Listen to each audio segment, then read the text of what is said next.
Alright, what's up guys? So today I was thinking about making another more beginner related video because I had my first 5 Easiest Bmx tricks that you can learn video. If you haven't watched that yet, I'll post the link down in the description.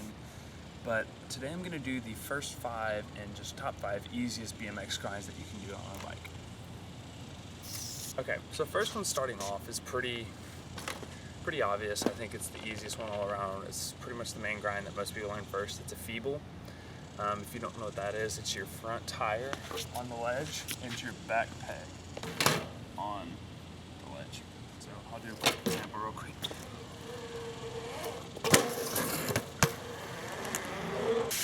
Okay, so pretty easy. If I'm ever trying to just hit a ledge and see how sticky it is, I'll definitely do a feeble first. Just because it's like, if it is really sticky, it's not really gonna buck you over the bars or anything. Alright, the nice thing about feebles is they're really easy to learn. You can find a really low ledge like this to where your tire's barely off the ground and it should work fine. Plus you can do these on rails and stuff later on, and they're a lot of fun. So the first step you're going to want to do in feebling is, also one quick announcement. Make sure you have hub guards when you start grinding. Grinding can really destroy your hubs and spokes and stuff like that if you don't have hub guards. What a hub guard is a little piece that covers all the inside of your spokes. Because if you look in between here, if I can get my tire like that, if you look in here, it's really hard to see, but the spokes stick out on top of the hub. So if you're grinding and that hits the ledge, it's just going to snap right off. Same with the back end. So I definitely recommend getting some hub guards, front and back. If you go on Dan's Comp or something, you'll be able to find it pretty easily. But it's definitely worth putting those on because you can really mess up your wheels if you don't. Alright, so back to the feeble. The first step you're going to need to know is what side you're going to grind on. If you're right foot forward, I'd recommend grinding on your right side. If you're left foot forward, I'd recommend left side. But it doesn't have to be that way. A lot of people do it differently. It's completely up to you. Alright, so the first step you're going to want to do, after you figure out what side you can do it on, is I'd find a curb or just something, I guess something that's not as high as a ledge, maybe something like that, maybe a difference of a couple inches, to where if you hop on, it's kind of essentially like a ghost feeble. Make sure you can do a ghost feeble before you try real feeble. What a ghost feeble is you hop on something that's not quite peg height, and you slide across it with your back wheel still on the ground. If you want to see an example of that, it's in my other video, go check that out. But start doing those first, that way you know the position you have to be in, to feel your back end is sliding, so your back end's not going to be completely straight, so it will feel a little different, but it's pretty easy to pick up. So then once you have that down, then try to find a ledge that's really low. Don't go try this on a really tall ledge first try. It probably won't go too well. Alright, so and then another thing I'd recommend is finding a ledge that doesn't have a gap under it. It's like this one, if your peg misses, your back peg misses, which is going to happen pretty often when you're first learning them, you don't want something that it can catch on. So if it has a lot of uprights on it and your peg's going to catch on it, it might go badly. So I'd recommend finding something. So if my back peg fell off right now, it just slide across the side of the ledge. But if you do it on a taller ledge, it can get stuck under it and you can get thrown over the bars, and that won't be fun. So, and then once you do that, then you're just going to try to start hopping onto it. You don't have to, I'd recommend going really slow to where you're not going to slide super fast. It's not as scary, and you can just kind of hop on and hop off. So I'd say maybe something like this speed and just hop and hop off. Getting on it, getting off of it, you can do it 2 ways. You can either just kind of pick up your front wheel into an ice pick and go out, or you can hop off to the side like I just did. It's completely up to you which one feels better for you. No one is better than the other. Tip on feebles on how to bail out of them. If you start sliding out to the side and your back peg falls off but your front tire stays on, you can just take your foot off and kind of turn yourself right. And then obviously if your front wheel just rolls off, you're still going to be rolling on your tires. So you should be good. Another common problem you might have with just learning any early on grinds is you should avoid ledges that have just a single piece of metal sticking up and it's concrete. They had a lot of ledges like this at my old park, and if you like hop on there, like it'll get stuck in between your peg and your fork in that little like gap. It won't go well. So try to avoid those. Those can mess up your bike. That wouldn't be fun. All right, and that's pretty much it for the feeble. Like, trying to think of any other common problems. Oh, one other thing that I can think of is some people, when they first start learning them, just because they're a little scared, they'll put their pedal down and slide with their pedal on the ledge. Don't do that. That'll make it really weird. Like if you learn it like that, to do like other tricks later on. Plus, nobody really does that, and it just looks kind of funny. So I just recommend not doing that. I mean, if you end up learning like that, like you can fix it, but just a suggestion. All right, second trick. This one I think is another natural progression. Once I learned feebles, I started going into double pegs. And the reason I learned feebles for double pegs is just because like the only like ledges I had near me that weren't super high had that like upright like that, so I had to do feebles. But you can learn feebles, double pegs first. I'd say they're about the same difficulty. Double pegs, definitely on the like if there's only a single piece of metal like that and then it's concrete, I'd watch out. If it's angled iron like this, like you're set. Like double pegs are good on rails or ledges, as long as it's not gonna like stick and make you stick. Okay, so double pegs, what you're kind of gonna do is just hop over to the side onto it. So when you're rolling at it, you're gonna go at a little bit of an angle, and whenever you hop on, so maybe say 15-degree angle, you're gonna like kind of want to hop like you're gonna go over, so it'll kind of push both of your tires against the ledge. When I made that mistake when I first started learning it, like I would feel like I wouldn't want to go too far over the ledge, so I'd only hop on and get about half my peg on, and then I just slide off. But I especially do that when I'm going down like rails and stuff, is I kind of try to like act like I'm gonna hop over it, and I'll slam my front wheel down, and then my back wheel will like slap against the rail and then set there too, and then I'll go straight down the rail. That's just my suggestion. I know a lot of other people don't really think about it like that, but if that helps you, that's what helped me.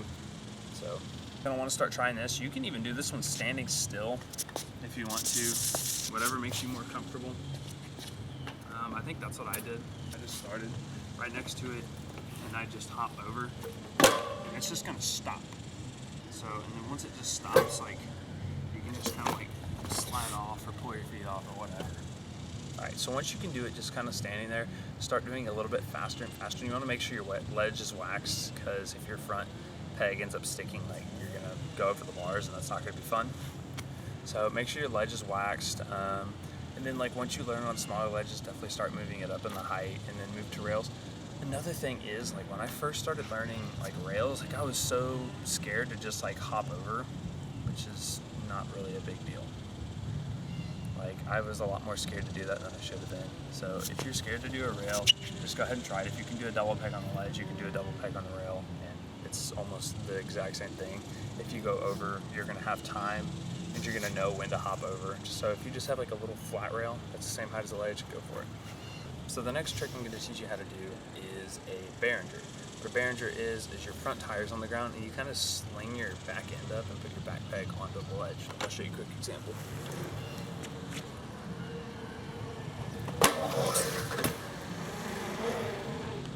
Just a really fun, like easy, like kind of like a jib trick to do. I'll do these into like manuals and hang fives and stuff like that. It's just a really fun thing. You're definitely going to want the ledge to be a little lower for these, just because if it's obviously a super high ledge, like you're not going to be able to lean forward and stay on your bike. So the thing for Behringers is you're going to want to be going maybe about, I'd say, you're going to have maybe 3 inches on the inside of your front peg, and you'll just throw your back end up. You kind of got to like stick your butt out, and you want to make sure you're not too far or too close to the ledge, because if you are, your back pedal will slide off. But you want to kind of center your weight to where you're leaning just a little bit into the inside where the ledge is. It's a little weird at first, but it's definitely a lot of fun. Like whenever you're going really fast, like just throw that back end up and pop into a manual or something. But that's a really easy trick. Like I'm trying to think of anything bad that can really come of it. Like, there's really no way to like bail out of it, because there's not really any time you're gonna really need to bail out of it. If you end up missing your peg, the only thing that's really gonna happen is you're gonna slam into the side of it and keep rolling forward. You can do this on rails too. It's really fun, yeah. I don't know, there's not too much to it. Just roll next to it. You don't have to take an angle into this grind. Just go flat next to it and throw your back end up. That's it.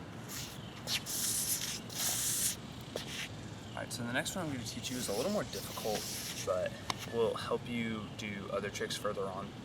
It's just a drop down Smith. It's not a straight up Smith grind. I was really scared to do Smith grinds, but if I would have tried this first, I'd have been a lot more comfortable with it a lot sooner. So I'll show you a quick example of how to do it.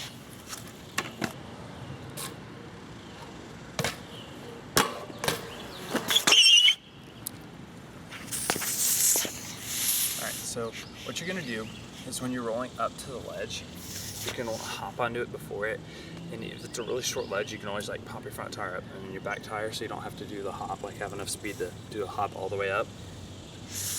And then once you're on it, you're going to want to take a little bit of an angle like towards the end of the ledge. I'd say aim for maybe 1.5 to 2 feet before the end of the ledge. And then once you're there, you're going to pick your front tire up just a little bit and lean it over and drop it down onto the ledge. So these can be really weird and kind of scary at first, but it will really help once you start trying to learn like actual like hop into Smiths.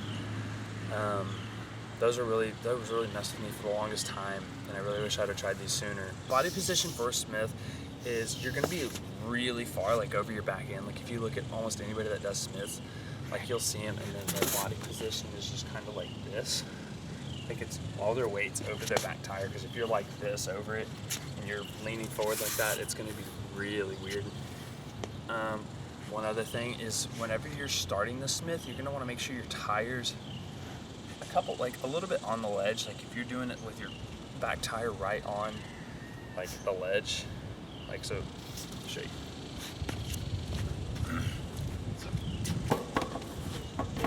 Whenever you're doing it, you're gonna wanna make sure that if your tire's like barely on the ledge and you're rolling forward, since your bike's turned, it's gonna like fall off. So you have to take that into account. So the longer the Smith you wanna do, the further onto the ledge your back tire has to be. Sorry, that was confusing at all. So if you wanna do your Smith longer, you have to start further onto the ledge. Same thing with once you start hopping into them. If you want to do a longer Smith, you're going to have to throw your back end further onto the ledge. You want to do a shorter one, it doesn't have to be as far.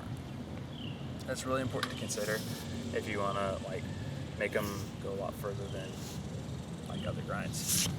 Okay, so things that can go wrong in this is if you like push it too far over, your tire could completely miss, and at that point it depends on how tall the ledge is and like where you're at in it in the fall. Most of the times you'll just be able to like kind of turn out of it and ride out of it, just drop your back tire off the ledge. And then sometimes that's not gonna work out and you can just kind of like throw the bike to the side and jump off. Smiths actually aren't as scary as you think they'd be. Like as long as you don't catch the ledge like hopping up to it, you should be good. So that's pretty much the only thing that like this takes the risk out of, which is the only thing you can really fall on. So it's a pretty safe trick. The way to get out of a Smith is you can either kind of like push like off your like tooth, like go kind of into a tooth and push yourself off, or you can kind of just hop off all at once. Okay, so the last trick I'm going to teach you how to do is just kind of more of a jib trick. I'm not going to really specify it as one. I'm going to just say any kind of like tooth or ice chink. I really like oppo tooth chinks. I don't know why. I just think they're fun. But this will help like later on once you want to learn like hop over tooth chink or over switch tooth chink or just over ice or anything like that. It's just like a really good thing, and it teaches you how to like really maneuver your body. And they're really not that hard. Like especially ice chinks. Ice chinks are probably the first one I'd recommend you learn. I'll show you a quick example of that.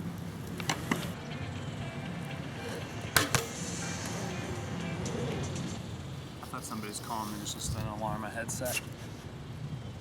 Okay, so that's what an ice chink is. It's a really easy thing. Like you don't have to like go far at all. Like just start like throwing your back end on there. The only thing you're gonna wanna watch out for, one, make sure you're throwing your peg on enough. Two, make sure you're not throwing your peg on too far. You're gonna wanna go, like you're not gonna wanna slam your tire against it, because depending on what hub guard you have, you could land on like the bottom part of it and then it could like slam into your spokes, especially if you have a plastic guard. I had that problem for a little while. So just make sure that you're not like going too far over it. You're gonna wanna just be like back and centered on it. Just kinda like throw it in. So you'll like hop and kind of throw it down like you're gonna do a manual. Just start messing with them a little bit, like just go like kind of slow and just try to get like the very end of it and just get a little more and a little more at a time. That's pretty much it for ice chinks.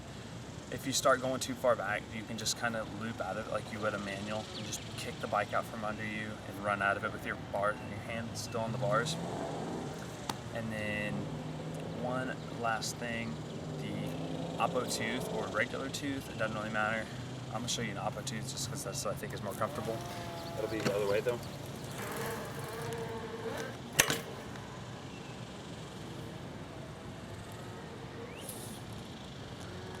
As you can see, like it's a really short, it's literally called a chink just because you hit it for like a half a second and that's it. But this is a lot of fun and it looks really good on like if you do like hop over like tooth chinks or something like that on like a rail, those look really cool. So I think the main reason I like them, I like doing them on like flat rails and stuff. So I think the only thing with that is just like that one definitely, I only hit maybe about half of my peg on it. I don't want to try to slam my whole wheel against it because there's more of a chance of it getting caught up on that, especially if it's a really rough ledge. So just find something that's smooth and just start trying to figure it out. That one's really easy because you don't have to really invert yourself as much as like you do for like a tooth hanger or stuff. You can kind of just jump, throw your back end the other way away from the ledge and put your front end out, and it should work pretty well. So just keep trying those, figure out if you like oppo or regular, it doesn't really matter. You can do them on both, I do them on both. So it's completely up to you. That's about it. I think I covered everything. If I missed anything else, I'll address it down in the description. If y'all have any questions or anything about these tricks, if I left anything out, let me know in the comments and I'll go back and fix that. Thanks for watching. If y'all like this video, go ahead and comment, like, whatever. If y'all have any other videos you'd like me to do or how-tos, just let me know in the comments and I'll try to respond to every single comment and do any videos you want me to do. Alright, thanks for watching.